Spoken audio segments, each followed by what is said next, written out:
صلی اللہ علیہ وسلم.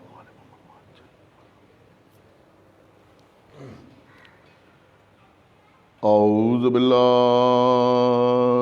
السمیع العلی العظیم من الشیطان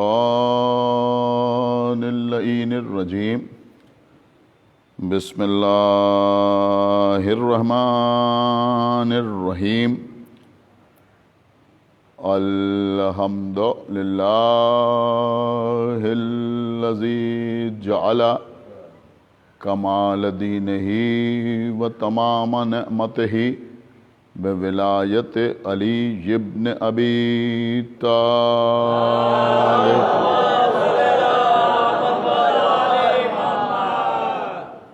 الصلاة والسلام علی سیدنا و نبینا و شفیعنا و مولانا و مولا الثقلین صاحب قاب قوسین جد الحسن والحسین ابی القاسم محمد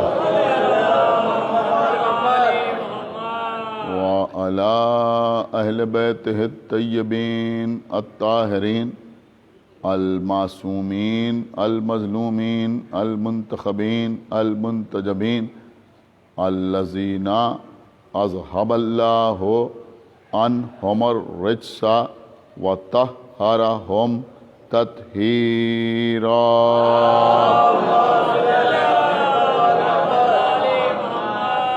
وَلَعْنَةُ اللَّهِ عَلَىٰ أَعْدَائِهِمْ وَقَتَلَتِهِمْ وَغَاصِبِي حُقُوقِهِمْ وَمُنْكِرِي فَضَائِلِهِمْ وَمَصَائِبِهِمْ أَجْمَعِينَ من الآن إلى يوم الدين. اللهم عذبهم عذابا يستغيث منه أهل النار. آمين رب العالمين. أما بعد فقد قال الله سبحانه تبارك وتعالى في كتابه المجيد وفرقانه الحميد وقوله الحق. بسم اللہ الرحمن الرحیم.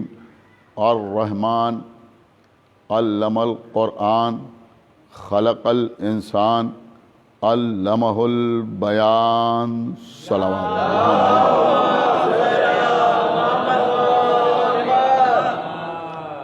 حضرات، قرآن اور انسان کے موضوع پر گفتگو کرنے کے لیے اس سال سورہ رحمان کی ابتدائی 4 آیتوں کا انتخاب کیا ہے. ان آیات میں اللہ کے تذکرے کے ساتھ ساتھ قرآن کا بھی ذکر ہے اور انسان کا بھی تذکرہ ہے. ارشاد رب العزت ہو رہا ہے کہ الرحمن، وہ اللہ رحمان ہے، رحم کرنے والا ہے، رحمت برسانے والا ہے. علم القرآن، اس نے قرآن پڑھایا، اس نے قرآن کا علم عطا کیا. خلق الانسان، اور انسان کو خلق کیا. علمہ البیان، اس کو بیان کرنے کا سلیقہ سکھایا. کل کی مجلس میں اختتام فضائل کا اس منزل پر ہوا تھا کہ جبرائیل نزول قرآن کے سلسلے میں وسیلہ ہیں، لیکن علم قرآن کے سلسلے میں وسیلہ نہیں. عزیزوں، علم قرآن، یا پھر یوں کہیں کہ علم کتاب، کس شے کو کہتے ہیں اور کون حقیقت میں عالم قرآن اور عالم کتاب ہے، اس بات کو سمجھنا نہایت ضروری ہے. دیکھیں، قبلہ حقیقت یہ ہے کہ پیغمبر کی آنکھ بند ہونے کے بعد جو لوگ اقتدار پر بزور قابض ہو گئے، انہوں نے علم حاصل کرنے پر کوئی دھیان نہ دیا، مال حاصل کرنے پر ساری قوت و طاقت صرف کر دی۔ دیکھیے میرے پاس اس بات کے لیے دلیل ہے، ثبوت ہے، بغیر دلیل کے، بغیر ثبوت کے یہ بات میں آپ کی خدمت میں نہیں عرض کر رہا ہوں۔ پیغمبر کی آنکھ بند ہونے کے بعد سب سے پہلا کام جو ہونا چاہیے تھا وہ یہ تھا کہ پیغمبر کی احادیث کو جمع کیا جاتا، لیکن ہم نے دیکھا کہ پیغمبر کے منبر پر بیٹھنے والا احادیث جمع کرنے پر زور نہیں دے رہا ہے، زکوٰۃ جمع کرنے پر زور دے رہا ہے۔ ایک صلوات پڑھیں ہمارے محمد علیہ۔ اور عزیزوں، آج بھی مسلمانوں کا عالم یہی ہے کہ وہ مال کی طرف راغب ہیں، دولت پر فریفتہ ہیں۔ اس بات پر ناز ہے، فخر ہے کہ اللہ نے ہمیں پیٹرول کی دولت سے مالا مال کر دیا ہے، اور جو مسلم ممالک ہیں ان میں مال و دولت کی فراوانی ہے، اور لوگ ان کے جو قصیدے پڑھتے ہیں وہ اسی مال و دولت کے حوالے سے پڑھتے ہیں کہ اس ملک میں اتنا مال ہے، ان کے پاس اتنی دولت ہے، وہ اس طرح سے آسودہ ہیں، ان کے خزانے میں اتنی رقم موجود ہے، وہ اس طرح سے خرچ کرتے ہیں، وہاں کے بادشاہ کا محل ایسا ہے، ان کا تخت ایسا ہے، ان کے پاس اتنی گاڑیاں ہیں، یہ ہے وہ ہے۔ آج بھی اگر آپ کسی راستے سے گزریں تو اکثر بڑی بڑی عمارتوں پر آپ یہ لکھے ہوئے دیکھیں گے کہ ھذا من فضل ربی، مال جمع کیا، دولت جمع کی، نہ حلال کا خیال، نہ حرام سے پرہیز، کسی بھی طرح سے دولت حاصل کی، اور ساری دولت حاصل کرنے کے بعد جب ایک مکان بنایا تو اس پر لکھا ھذا من فضل ربی، یہ سب میرے رب کا فضل ہے۔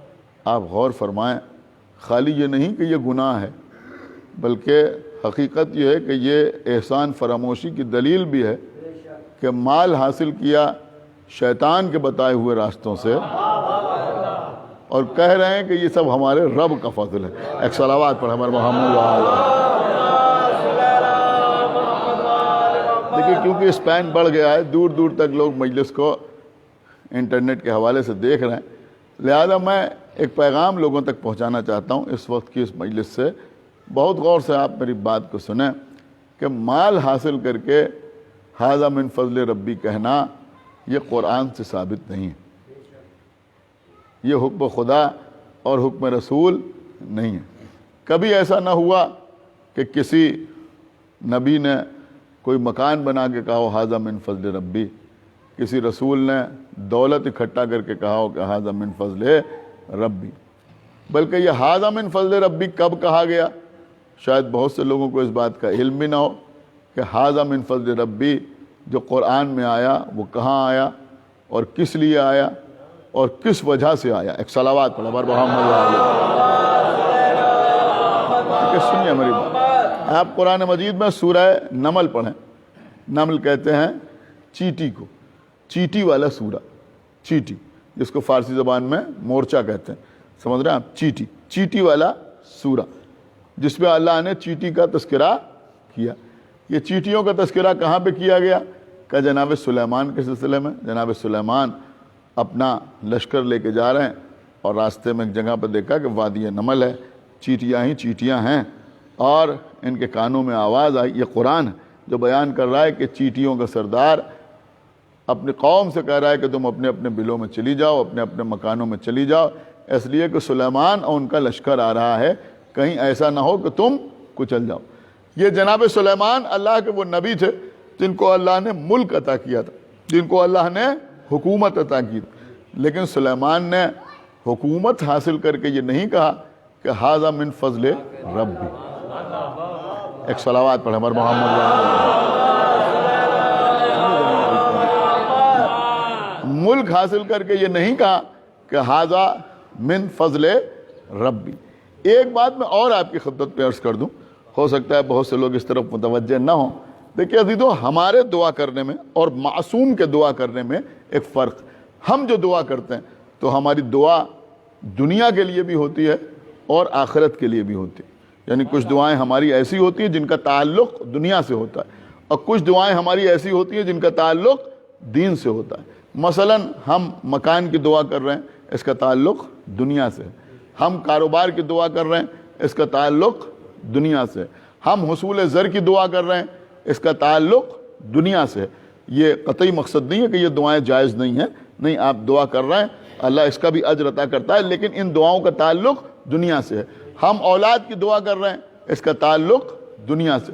ہم اپنی بیٹی کی شادی کی دعا کر رہے ہیں، رشتے کی دعا کر رہے ہیں، اس کا تعلق دنیا سے ہے۔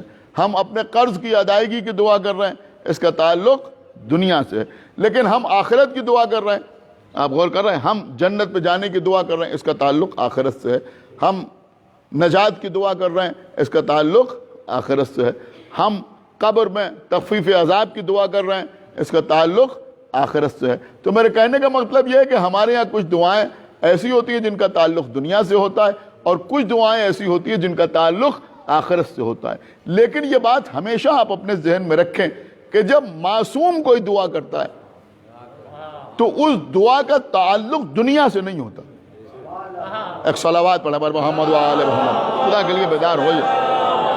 اس دعا کا تعلق دنیا سے نہیں ہوتا، بلکہ اس دعا کا تعلق خالصتاً دین ہی سے ہوتا ہے۔ اس کا تعلق دنیا سے ہوتا ہی نہیں۔ ہمیشہ معصوم کی دعا کا تعلق دین سے ہوتا ہے، آخرت سے ہوتا ہے، اس کا تعلق کبھی دنیا سے نہیں ہوتا۔ اب ہو سکتا ہے کسی کے ذہن میں یہ بات آئے کہ نہیں، معصومین کی کچھ حدیثوں کا تذکرہ قرآن مجید میں ملتا ہے، تو اس میں بظاہر تو ایسا لگتا ہے کہ نبی دنیا کے لیے دعا کر رہا ہے۔ مثلا جناب ابراہیم دعا کر رہے ہیں، رب ہب لی من الصالحین۔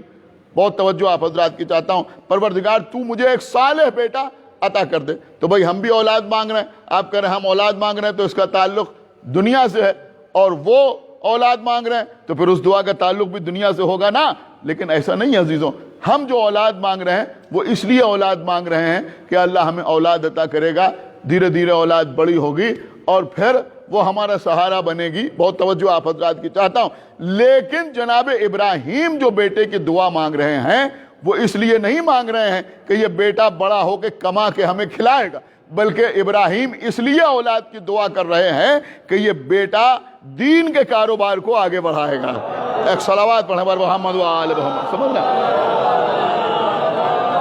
میری بات پر؟ آپ نے غور کیا؟ یعنی ایک صلوات اور پڑھتے پر محمد و آل۔ وہاں جناب یحییٰ دعا کر رہے ہیں، پروردگار تو مجھے ایک ولی عطا کر، رب حب لی من لدن کا ولی، پروردگار تو مجھے ایک ولی عطا کر، تو مجھے ایک بیٹا عطا کر۔ تو وہاں بھی دعا کا مقصد کیا ہے کہ ایسا بیٹا عطا کر جو آل یعقوب کا وارث ہو، ایسا بیٹا عطا کر جو میرا وارث ہو۔ یہاں بھی مقصد وہی ہے کہ ایسا بیٹا عطا کر کہ جو دین کی تبلیغ کے سلسلے میں میرا وارث قرار پائے۔ جناب موسیٰ دعا کر رہے ہیں، پروردگار تو میرے بھائی کو میرا وصی بنا دے۔ اب بظاہر تو اپنے بھائی کے لیے دعا کر رہے ہیں۔ کس کے لیے دعا کر رہے ہیں؟ بھائی کے لیے دعا کر رہے ہیں۔ اب اگر کوئی اپنے بھائی کے لیے دعا کرے تو اس کا تعلق دین سے ہے یا دنیا سے؟ کہ اس کا تعلق دنیا سے ہے، دین سے نہیں ہے۔ لیکن جناب موسیٰ جو دعا کر رہے ہیں، پروردگار تو میرے بھائی کو، کسی اور کو نہیں، صحابی کو نہیں، امتی کو نہیں، غیرے کو نہیں، میرے بھائی کو میرا وصی بنا دے۔ یہ بھائی کے لیے دعا کیوں کر رہے ہیں؟ کہ اس لیے میرے بھائی کو میرا وصی بنا دے کہ میں فرعون کا مقابلہ کر سکوں۔ صلوات پڑھیں پر محمد و آل محمد۔ تو بات میرے خیال میں آپ سارے حضرات کی سمجھ میں آئی یا نہیں آئی کہ معصوم جب بھی دعا کرتا ہے، جب بھی معصوم دعا کرتا ہے، مثلا مولا علی کی تمنا ہے، بھیا عقیل کسی ایسے خانوادے میں میری شادی ہو جہاں سے ایسا بہادر بیٹا پیدا ہو جو کربلا میں میرے حسین کے کام آئے۔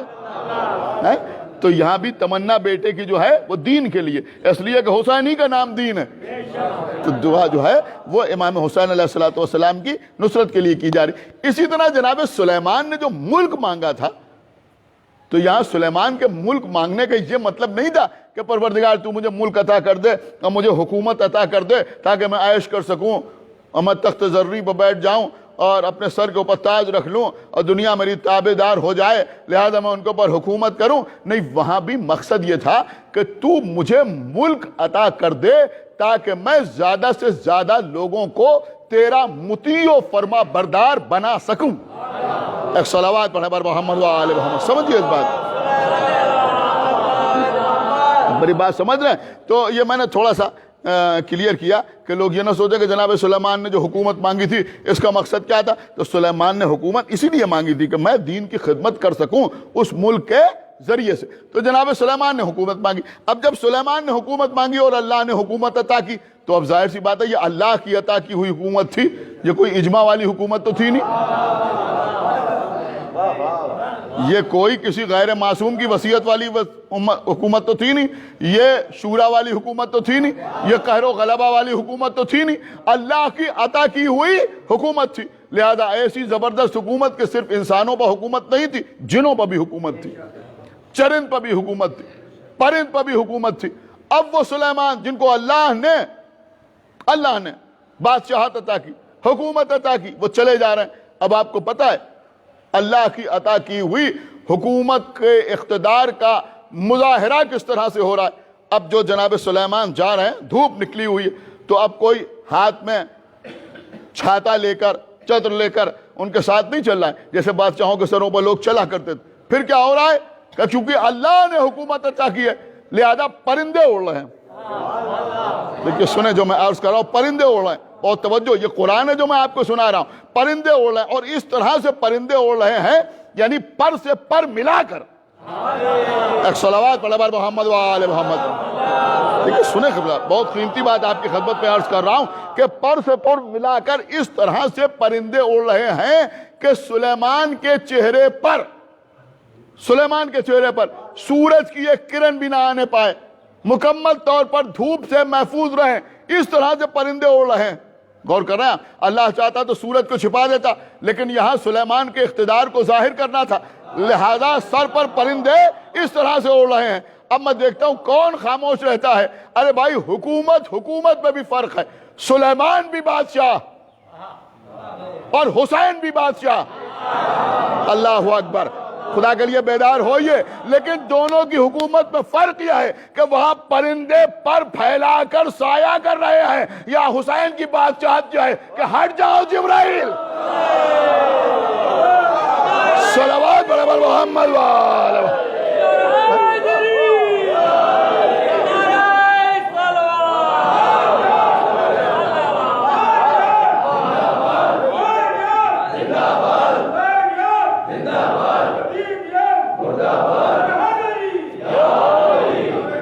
ایک صلوات اور پڑھتے بر محمد و آل محمد۔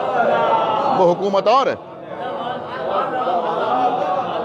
یہ حکومت اور ہے۔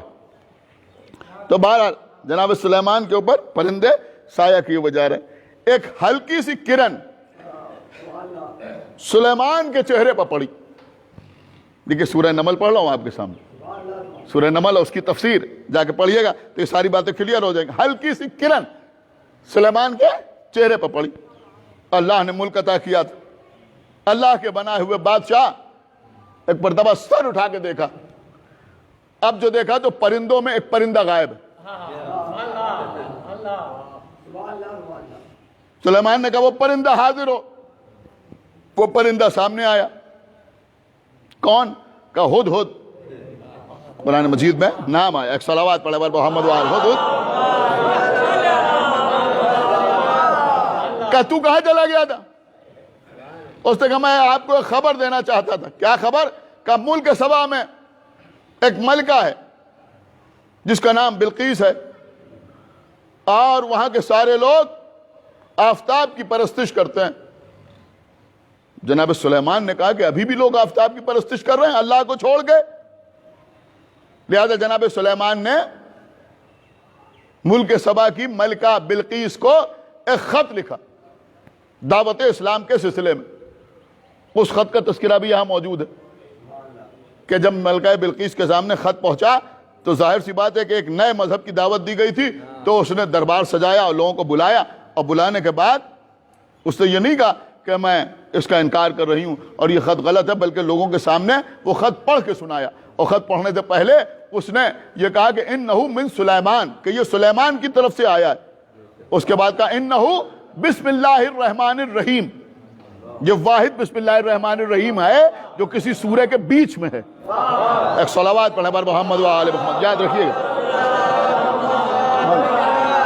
جو ایک سورے کے بیچ میں ہے, ورنہ ہر جگہ بسم اللہ الرحمن الرحیم جو ہے اس سے سورے کا آغاز ہوتا ہے.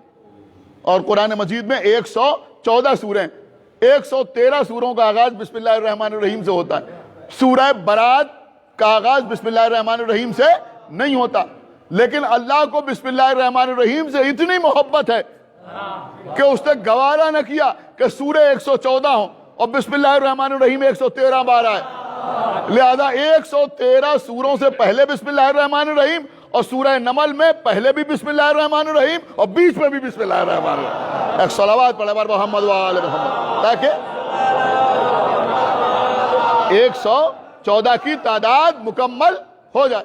تو ملکہ بلقیس نے کہا کہ انہو من سلیمان و انہو بسم اللہ الرحمن الرحیم, یہ سلیمان کی طرف سے آیا ہے اور اس کا آغاز بسم اللہ الرحمن الرحیم سے ہوا ہے. اب جب ملکہ بلقیس دین کی طرف, اسلام کی طرف راغب ہو گئی تو جناب سلیمان نے اپنا دربار سجایا. اور اپنا دربار سجانے کے بعد جناب سلیمان نے کہا کہ تم میں کون ایسا ہے. دیکھیں سنیں آج کی مجلس بہت غور سے, اور جہاں جہاں تک لوگ سن رہے, جو یہاں بیٹھے ہیں وہ بھی سنیں, اور جو دور دور تک آن لائن سن رہے ہیں وہ بھی سنیں میری بات. کہ سلیمان نے اپنا دربار لگایا اور لوگوں سے کہا کہ بھائی یہ بتاؤ کہ تم میں کون ہے جو ملک سبا بلقیس کو اس کے تخت سمیت میرے سامنے حاضر کر دے. بہت سے لوگوں نے کہا ہم, کہ کون کتنی دیر میں لا سکتا ہے. کسی نے کہا 1 دن, کسی نے کہا 1 ساعت, 1 گھنٹے میں, سمجھ رہے ہیں, کسی نے کہا 1 دقیقے میں, 1 منٹ میں لے آئیں گے. ایک جن کھڑا ہوا, اس نے کہا آپ کا دربار برخاست کرنے سے پہلے. اب قرآن مجید میں تذکرہ ہے, نام نہیں, قرآن کی آیت میں نام نہیں ہے, تفسیر میں ہے آصف برقیہ, لیکن قرآن مجید میں کیا ہے کہ وہ کھڑا ہوا جس کی شان یہ تھی کہ علم من الکتاب. اللہ اکبر, کہ جس کو ہم نے کتاب میں سے علم عطا کیا تھا, جس کو ہم نے کتاب میں سے علم عطا کیا تھا, وہ کھڑا ہوا. اور کھڑے ہونے کے بعد اس نے کہا کہ میں آپ کی پلک جھپکنے سے پہلے چشم زدن میں, اب آپ اندازہ لگا سکتے ہیں پلک کتنی دیر میں جھپکتی ہے, کہ پلک جھپکنے سے پہلے تخت بلقیس کو آپ کے سامنے حاضر کر دوں گا. اور انہوں نے حاضر کر دیا. اب کیسے حاضر کیا؟ لشکر لے کے نہیں گئے, غور نہیں کر رہے ہیں, کوئی کرین نہیں منگوائی, بلکہ کس سے؟ کا علم من الکتاب. کیا سنا آپ نے؟ یعنی کتاب میں سے جو علم حاصل ہوا تھا, کتاب میں سے جو تھوڑا سا علم ملا تھا, اس سے آصف برقیہ نے تخت بلقیس کو 1 لمحے میں, یا یوں سمجھیں کہ چشم زدن میں, پلک جھپکنے سے پہلے سلیمان کے سامنے حاضر کر دیا. اب ماننا پڑے گا کہ یہ ایک علمی کارنامہ انجام دیا. کیا سن رہا ہے یہ مجمع؟ یہ علمی کارنامہ انجام دیا. اب جب آصف برقیہ نے یہ علمی کارنامہ انجام دیا, تب سلیمان نے کہا ھذا من فضل ربی. صلوات پڑھے بر محمد و آل محمد.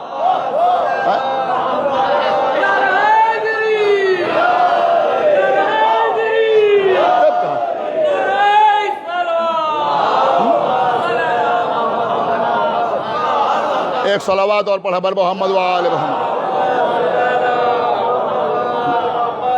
دیکھیے قبلہ, مجلسوں سے پیغامات جانا ضروری ہے, اور چونکہ بہرحال انٹرنیٹ کا زمانہ ہے, دوسرے بھی سن رہے ہیں, لہذا میں سمجھتا ہوں کہ اس سے بہتر کوئی اور پیغام نہ ہوگا کہ اونچی اونچی عمارتیں بنا کے نہ کہو ھذا من فضل ربی, کوئی علمی کارنامہ انجام دو تب کہو ھذا من.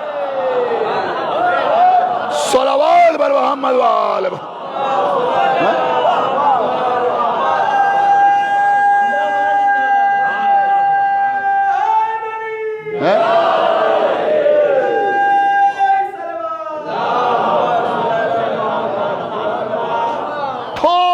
علم، تھوڑا سا علم آصف برقیہ کو کتاب میں سے ملا تھا، اتنا بڑا کارنامہ انجام دے دیا۔ دیکھیں عزیزوں، اللہ کسی کو بادشاہ بناتا ہی نہیں جب تک اس کو علم نہ عطا کرے۔ جناب طالوت کو بادشاہ بنایا، لوگوں نے اعتراض کیا انہیں کیسے بادشاہ بنا دیا، ان کی عمر کم ہے، ان کے خاندان میں زیادہ لوگ نہیں ہیں، یہ مالدار آدمی نہیں ہے، یہ زمیندار نہیں ہے، ان کو کیسے بنا دیا؟ تو اللہ نے کیا کہا کہ بسطتاً فی العلم والجسم، یہ علم اور جسم میں سب سے زیادہ ہے، یعنی قوت و طاقت میں بھی اور علم میں بھی۔ اس کا مطلب یہ ہوا کہ جب اللہ علم عطا کرتا ہے تبھی حکومت عطا کرتا ہے۔ تو آپ مجھے بتائیے کہ کیا اللہ نے طالوت کو علم عطا کیا تو بادشاہ بنایا اور سلیمان کو بغیر علم کے بنا دیا؟ غور ہی نہیں کیا آپ، سلیمان کو بغیر علم کے بنا دیا۔ کہ نہیں سلیمان کو بھی اللہ نے علم عطا کیا تھا یا نہیں کیا تھا؟ کہ سلیمان کو بھی اللہ نے علم عطا کیا تھا، اگر علم نہ عطا کرتا تو ملک ہی نہ عطا کرتا، بادشاہ بناتا ہی نہیں۔ اب سلیمان کے وسیع تھے جناب آصف برقیہ، تو یہ ماننا پڑے گا نا کہ سلیمان کا علم ان سے زیادہ ہوگا۔ بھئی خدا کے لیے تھوڑا سا بیدار ہوئیے، ایک صلوات پڑھے بر محمد وآلہ۔ دیکھیں ہمارے اور آپ کے 10ویں امام حضرت امام علی النقی علیہ السلام، بس مجلس تمام ہو رہی ہے، ہمارے اور آپ کے 10ویں امام امام علی النقی علیہ السلام، متوکل کا دربار ہے، یحییٰ ابن اقسم بوڑھا ملا، اس نے ابن سکیت کو جو شاعر تھا کچھ سوال لکھ کے دیے کہ سر دربار یہ سوال امام علی النقی سے کرنا، کمسنی کا عالم ہمارے 10ویں امام کی۔ اس نے بہت سے سوال کیے، ان میں ایک سوال یہ بھی تھا کہ سلیمان کا علم زیادہ تھا یا آصف برقیہ کا علم زیادہ تھا؟ تو امام نے کہا تو پوچھنا کیا چاہتا ہے؟ اس نے کہا میں پوچھنا یہ چاہتا ہوں کہ اگر سلیمان کا علم زیادہ تھا تو پھر سلیمان نے تخت بلقیس منگوانے میں آصف برقیہ سے مدد کیوں مانگی؟ غور نہیں کر رہے ہیں آپ، آصف برقیہ سے مدد کیوں مانگی، خود کیوں نہیں منگوا لیا؟ تو آپ کے 10ویں امام نے جواب دیا کہ آصف برقیہ کا علم بھی سلیمان ہی کا علم تھا۔ ہائے ہائے، دیکھیے آپ کے 10ویں امام کا جواب ہے، آپ کا جیسے دل چاہے ویسے سنیں، کہ بھائی سلیمان کے پاس جو علم تھا وہی علم آصف برقیہ کے پاس تھا، کہ پھر ان سے مدد کیوں مانگی؟ کہ ان سے مدد اس لیے مانگی کہ سلیمان نے آصف برقیہ کو اپنا وصی بنایا تھا، اپنا جانشین بنایا تھا، لہذا ان کے ذریعے تخت بلقیس منگوا کر لوگوں پر یہ حجت تمام کی کہ تم میں کوئی میرے جانشین کے برابر نہیں ہے۔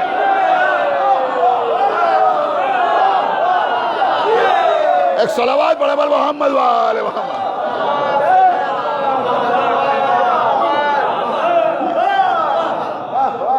اب اگر آپ نہ داد دیں گے تو کہیں اور سے کوئی نہ آئے گا داد دینے کے لیے۔ ایک بات یہ بھی سمجھ میں آئی کہ جب نبی نے، سنیے گا، دیکھیں اب شاید ہی کوئی خاموش رہے جس کے پاس تھوڑی سی بھی عقل ہے، بہت توجہ آپ حضرات کی چاہتا ہوں کہ ایک بات یہ بھی سمجھ میں آئی کہ جب کوئی نبی اپنے وارث، اپنے جانشین کا تعارف کراتا ہے تب کہتا ہے ھذا من فضل رب۔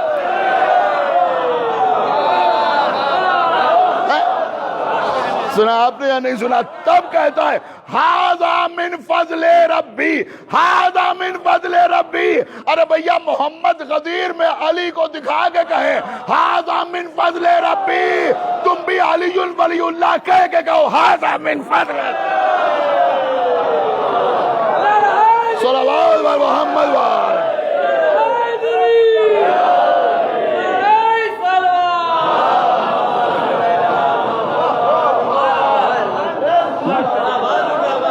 ایک صلوات اور پڑھ دے بر محمد وآلہ محمد۔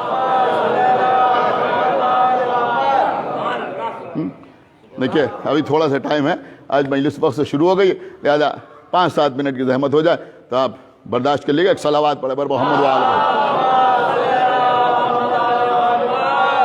سنیے عزیزوں، جانشین کا تعارف کرانے کے بعد اب میں ایک واقعہ آپ کی خدمت میں پیش کر رہا ہوں۔ مولوی ظفر حسن صاحب قبلہ امروہوی نے اپنی کتاب مصباح المجالس میں یہ واقعہ تحریر کیا ہے، اور یہ کوئی معمولی عالم نہیں تھے بلکہ مفسر قرآن تھے۔ بہت سی کتابیں انہوں نے تحریر فرمائی ہیں، علامہ ظفر حسن صاحب امروہوی نے۔ تو ان کی کتاب ہے مصباح المجالس، اس میں انہوں نے لکھا ہے کہ پیغمبر کی آنکھ بند ہونے کے بعد عباس ابن عبد المطلب مولا علی کے پاس آئے۔ سنے سارا مجمع، کیونکہ یہ واقعہ ہو سکتا ہے کبھی آپ نے سنا ہو، اور ہمارے بچپن میں علماء ذاکرین کثرت سے یہ واقعہ پڑھتے تھے۔ اب خدا جانے کیوں کم پڑھا جاتا ہے۔ تو عباس ابن عبد المطلب آئے، آنے کے بعد مولا علی سے کہا کہ میں رسول کا چچا ہوں،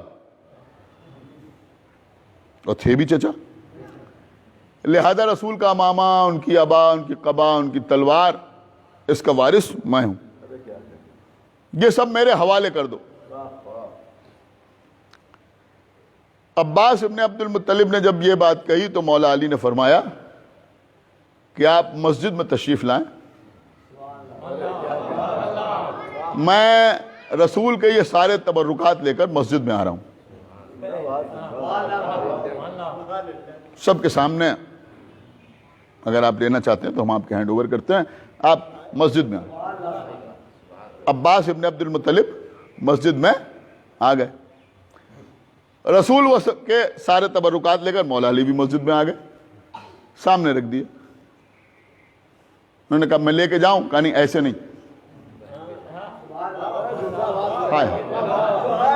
خدا کے لیے بھائی تھوڑا سا بیدار ہوئی، سامنے بیٹھے ہوئے ہیں کہ بھائی ہم یہ چاہتے ہیں کہ آپ یہ سب کچھ پہن کر امامہ سر پہ رکھیے، دوش پر ردہ ڈالیے، کمر میں تلوار لگائیے، اور اس کا اٹھ کے اپنے گھر چلے جائیے، لے جائیے، کوئی پرابلم نہیں، کوئی مسئلہ نہیں۔ خوش ہو گئے۔ انہوں نے رسول کا امامہ اپنے سر پر رکھا،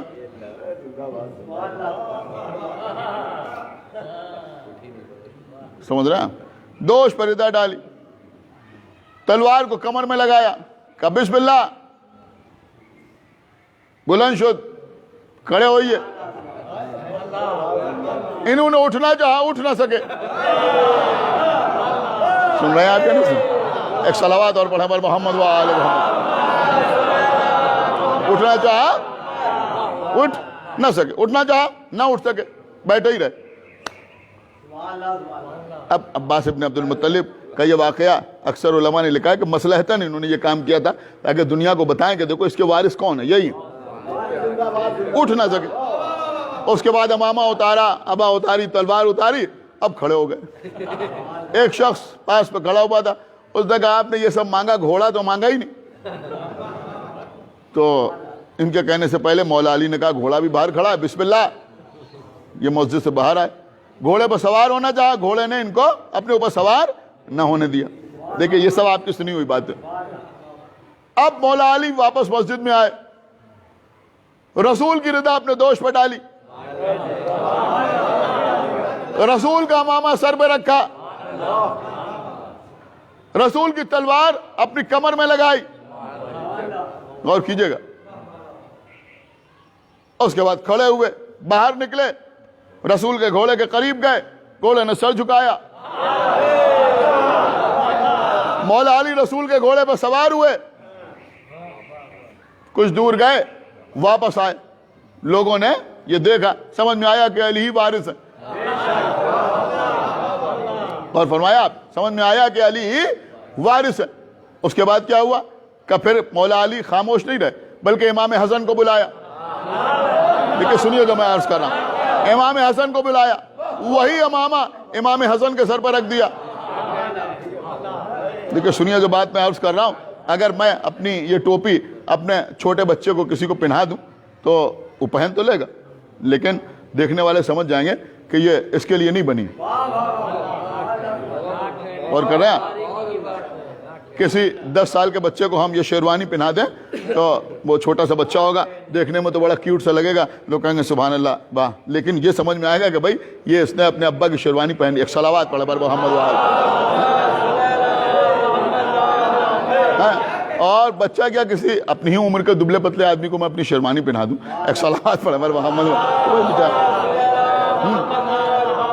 لیکن رسول اللہ نے مولا علی نے امام حسن کے سر پر، کم سنی کا عالم، سمجھ رہے ہیں آپ، کم سنی کا عالم، 9 یا 10 سال کا سن، ان کے سر پر امامہ رکھا، ایسا لگا انہی کے لیے بنا. غور نہیں کر رہے ہیں آپ. دوش پر ردا ڈالی تو اب وہ ردا جو ہے وہ زمین پر خط نہیں دے رہی. کیا سن رہے ہیں؟ وہ ایسا لگا کہ انہی کے لیے بنی ہے. تلوار کمر میں لگائی، کہا بیٹا بسم اللہ. چاہتے تو فرت محبت پہ گود میں لے کے گھوڑے پہ بٹھا دیتے، لیکن گود میں لے کے نہیں بٹھایا. سننا ہے بھی نہیں سننا؟ گود میں لے کے نہیں بٹھایا. امام حسن آگے بڑھے، گھوڑے نے اپنے سر کو جھکایا، امام حسن گھوڑے پر سوار ہوئے، کچھ دور گئے، واپس آئے، کہا بیٹا اترو. وہ اترے، ان کے سر سے امامہ اتارا. اب آپ نہ بولیں گے تو کون بولے گا؟ ان کے سر سے امامہ اتارا اور بلا فصل حسین کے سر پر رکھا ہے. بھائی صلوات پڑھو محمد وآل محمد.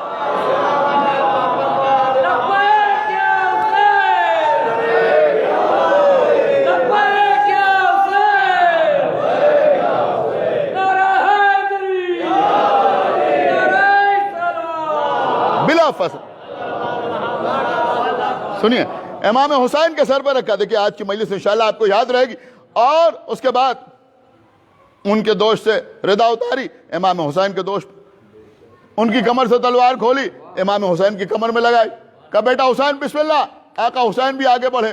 نہیں، ابھی بات مکمل نہیں ہوئی، ابھی تو آپ کو نعرہ بھی لگانا ہے، سلوات بھی پڑھنا ہے. امام حسین بھی آگے بڑھے، گھوڑے کے قریب گئے، گھوڑے نے سر جھکایا. حسین رسول کے گھوڑے پر سوار ہوئے، کچھ دور گئے، واپس آئے. جب اپنے دونوں بچوں کا تعارف کرا دیا، تب مولا علی نے فرمایا ھذا من فضل رب. صلوات بر محمد وآل محمد.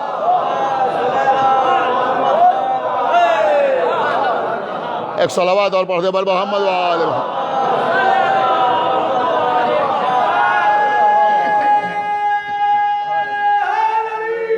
یا علی.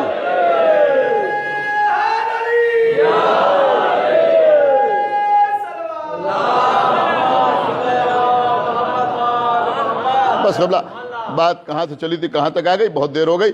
میں بات کو تمام کر رہا ہوں. انشاءاللہ کل سے موضوع آگے بڑھے گا. آپ کی خدمت میں عرض کروں گا کہ حقیقت پہ علم کتاب کہتے کسے؟ جناب آصف برقیہ کو علم من الکتاب، علم میں سے تھوڑا سا علم، کتاب کا تھوڑا سا علم ملا تھا. تو انہوں نے یہ کارنامہ انجام دیا، یہ کارنامہ انجام دیا. سلیمان کے وزیر، ابھی میں نے آپ کی خدمت میں عرض کیا، اللہ نے انہیں بھی حکومت عطا کی. آقا حسین کو بھی ہم نے نہیں، اللہ نے بادشاہ بنایا. حسین کسی کے کہنے سے شاہ اور بادشاہ نہیں ہوا، اللہ نے انہیں بادشاہ بنایا. عزیزوں، آج دوسری محرم،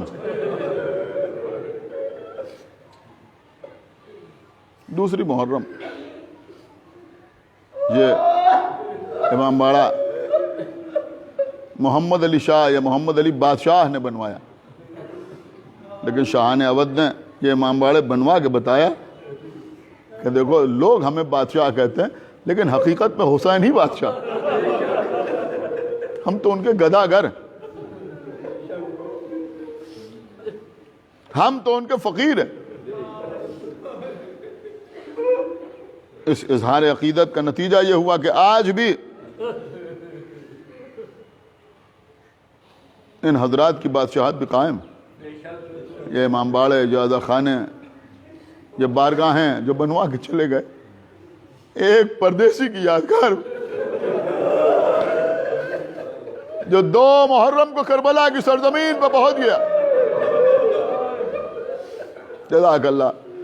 آپ کی آوازیں بلند ہو گئیں. خدا آپ کو کسی غم میں نہ رلائے سوائے غم امام حسین. چلتے چلتے امام حسین کا گھوڑا رکا، ایک کے بعد ایک 7 گھوڑے تبدیل کیے، کوئی گھوڑا آگے نہیں بڑھتا. آقا حسین سے زیادہ کون جانتا تھا کہ یہی ہماری منزل ہے؟ لیکن بتانا یہ مقصود تھا کہ گھوڑے بھی ہمارے ساتھ آ جائیں تو اپنی منزل کو پہچانتے ہیں. لہذا گھوڑے تبدیل کرتے رہے. اس کے بعد فرمایا بھیا عباس یہاں رہنے والوں کو بلاؤ. لوگ آئے, یہ بتاؤ کہ اس زمین کو کیا کہتے ہیں؟ کسی نے کہا آقا اس زمین کو نینوا کہتے ہیں. کسی نے کہا آقا اسے شط فرات کہتے ہیں. ایک بہت بوڑھا آدمی آگے آیا, کمر کو سیدھا کیا, کہ میرے مولا اس زمین کو کربلا بھی کہتے ہیں. آقا حسین نے فرمایا کرب و بلا. یہ جو کربلا کو کرب و بلا, خاص طور سے شعراء نظم کر دیتے ہیں, یہ کربلا کو یہ نام حسین ابن علی نے دیا, کرب و بلا. بھیا عباس یہی ہمارے خیمے لگاؤ, ہم یہی قیام کریں گے. عزیزوں یہ کربلا کی سرزمین وہ ہے کہ جب بھی یہاں اللہ کا کوئی نبی آیا ہمیشہ رویا. آدم کربلا میں آئے روئے, نوح کربلا میں آئے روئے, جناب ابراہیم کربلا کی سرزمین پر سے ہوتے ہوئے گزر رہے ہیں, ایک مرتبہ گھوڑے سے زمین پر گرے, ابراہیم کے سر سے خون جاری ہوا. کہا پروردگار یہ کیسی سرزمین ہے؟ کہ ابراہیم یہ وہ زمین ہے جہاں آخری نبی کا نواسا بے جرم و خدا قتل کیا جائے گا. ہم نے چاہا کہ تمہارا خون بھی نذرانہ عقیدت کے طور پر اس کربلا کی سرزمین پر بہہ جائے. عزیزوں ہر نبی نے گریہ کیا. جناب عیسیٰ کربلا کی سرزمین پہ آئے تو روئے. پیغمبر اسلام کربلا کو یاد کر کر کے روئے. امام حسین علیہ السلام جنگ صفین کے لیے جا رہے ہیں, کربلا کی سرزمین پہ آئے, امام حسین کو گلے سے لگا کے روئے. ہاں یہ زمین ہے ایسی. اب ذرا آپ سوچئے کہ جب اس زمین پر انبیاء آئے تو روئے, تو جب اس سرزمین پر زینب آئی ہوں گی تو دل کا کیا عالم, جب ام کلثوم آئی ہوں گی تو دل پر کیا گزر گئی ہوگی. آج دوسری محرم ہے, آج نبی کا نواسا کربلا کی سرزمین پہ آیا. 11 محرم کو یہ قافلہ کربلا کی سرزمین سے رخصت ہو جائے گا. 9 دن کے لیے یہ قافلہ کربلا کی سرزمین پہ آیا ہے, لیکن آج جو قافلہ آیا ہے اس میں ام کلثوم بھی ہیں, عباس بھی ہیں, زینب بھی ہیں, حسین بھی ہیں, ام لیلہ بھی ہیں, علی اکبر بھی ہیں, ام فروہ بھی ہیں, قاسم بھی ہیں, زینب بھی ہیں, اونو محمد بھی ہیں, ام رباب بھی ہیں, آغوش بھی, علی اصغر بھی ہیں. لیکن جب 11 محرم کو قافلہ جائے گا تو ام کلثوم ہوں گی مگر چادر کا محافظ نہ ہوگا, زینب ہوں گی مگر حسین نہ ہوں گے, ام رباب ہوگی مگر آغوش ویران ہوگی, ام لیلہ ہوگی مگر علی اکبر نہ ہوں گے, ام فروہ ہوگی مگر قاسم پامار. لاش کے ٹکڑے ٹکڑے کربلا کی سرزمین پر بکھرے ہوئے ہوں گے. خدا آپ کو کسی غم میں نہ رلائے سوائے غم امام حسین علیہ السلام کے. آقا حسین جب کربلا کی سرزمین پہ آئے, دیکھئے جو آپ سنتے ہیں میر صاحب کا کلام, سنا ہے نا آپ نے کہ میر صاحب فرماتے ہیں کہ تصور میں تصویر جاں کھینچتے ہیں.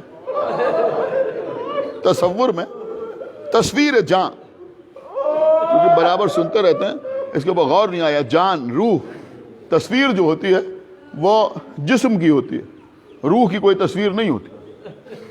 دیکھیے کیا غضب کا مطلب کہا ہے انہوں نے. تصور میں تصویر جاں کھینچتے ہیں, یعنی روح کی تصویر کھینچتے ہیں. روح کی تصویر کون بنا سکتا ہے؟ جان کی تصویر کون بنا سکتا ہے؟ انسان کے جسم کی تصویر بنتی ہے نا, یہ آنکھیں ہیں, یہ ناک ہے, یہ کان ہے, یہ چہرہ ہے. لیکن کیا غضب کا مصرع فرمایا, وہ فرماتے ہیں تصور میں تصویر جاں کھینچتے ہیں, شبیہ امام زماں کھینچتے ہیں. شبیہ امام زماں کہتے ہیں, اس لیے کہ وہی روح کائنات, وہی کائنات کی جان. اس کے بعد فرمایا کہ زمین مول لی ہے مزاروں کی خاطر. زمین مول لی ہے مزاروں کی خاطر, زمین پر شہیدی نشاں کھینچتے. عزیزوں یہ خلاف واقعہ شعر نہیں کہا، بلکہ کربلا کے میدان میں جب امام حسین علیہ السلام آئے، زمین کو خریدا، اپنے ایک صحابی کو لے کے آگے بڑھے، ایک جگہ زمین پر بیٹھے، انگلی سے زمین پر ایک نشان بنانے لگے۔ کسی نے پوچھا کہ آقا یہ کس کی قبر کا نشان بنا رہے ہیں؟ کہ یہ میرے دوست حبیب کی اللہ اکبر، یہ میرے دوست حبیب کی قبر ہے۔ ایک اور قبر کا نشان بنایا، کہا آقا یہ کس کی قبر کا نشان ہے؟ کہا رے میرا عباس، جس کے بازو قلم ہو جائیں گے، گھوڑے سے زمین پر گرے گا تو ہاتھوں کا سہارا نہ لے سکے گا، آنکھوں سے آنسو بہتے رہے، اور آگے بڑھے ایک اور قبر کا نشان بنایا، کہا آقا یہ کس کی قبر کا نشان؟ کہا یہ میرے لال علی اکبر، جس کے سینے میں برچی کی ہنی ٹوٹ جائے گی۔ علی اکبر سے ملا کے ایک اور قبر کا نشان بنایا، کہا کہ یہ کس کی قبر ہے؟ کہا یہ تیرا حسین، جسے کربلا کے میدان میں 3 دن کا بھوکا پیاسا پس گردن سے ذبح کر دیا۔